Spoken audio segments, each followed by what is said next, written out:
Hey there, Facebook. Kevin Barry and Mark Les here. We're heading down First Street right now. It's a little bit windy, so we're going to be a little bit tight, but we're heading over to Riley's. That's Riley's over on First. There's a 2-alarm fire over there, and we're across the intersection. We can already smell all the smoke.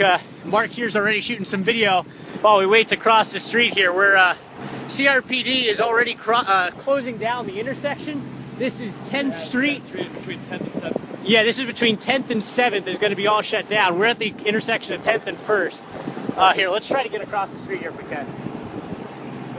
But, yeah, we're waiting. We're trying to do it.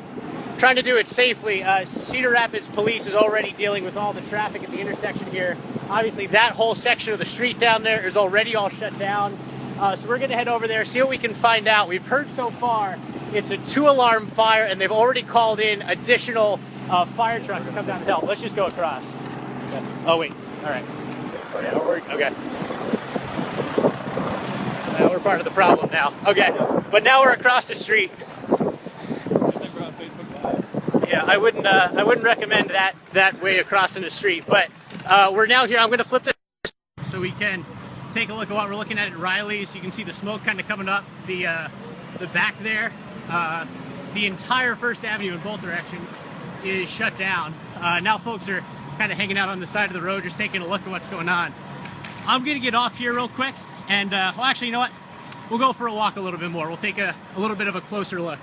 I'm just kind of walking until they tell me I can't walk anymore, but it seems like we're kind of outside the perimeter. But this is a look at kind of what we're looking at. These are all the Cedar Rapids Fire Department. Now, what's interesting about this is 2-alarm fire. They said they called in additional fire trucks. What's interesting to know is, if you guys know where Riley's is, it's right down the street, just in that direction, is where the main Cedar Rapids Firehouse is, the one that has the LEED certification, the brand new one that was just built after the flood. So this is a look at what it looks like outside Riley's right now. You can still see firemen in their full gear. Let's see if we can get you a look at that right there. Yeah, I know, Kelly. I've been in Riley's. I've been in Riley's quite a bit. I love their brunch. I was actually just at the one uptown over on Boyson Road the other day. That firefighter right there, who's in full dress still. Let me get this a little bit stable. That's a long zoom. There is some smoke that's coming up around him, so he doesn't seem too worried about it. But this is the scene right now along First.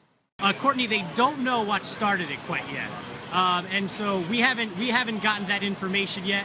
But all these firefighters are still in their full gear. So normally, unfortunately, when I'm talking to you guys, I'm not able to gather much information. I'll be back on Facebook Live in just a little bit. Thank you, Steve. I appreciate that. I'll be back on Facebook Live in just a little bit with some of the stuff that I found out. But I'm gonna have to run around and knock on some doors here. For now, though, definitely steer clear of First Avenue. It's a big scene here with plenty of flashing lights and plenty of firefighters out. Yeah, Nick, this actually is live right now. This is just 5 after 4. So I'll be back in just a little bit. So stay tuned. And if you aren't able to catch us on Facebook here, be sure to check into the CBS 2 News live at 5. And again at 6 o'clock. We'll be telling you everything that we know between now and then. So I'll be back in just a little bit.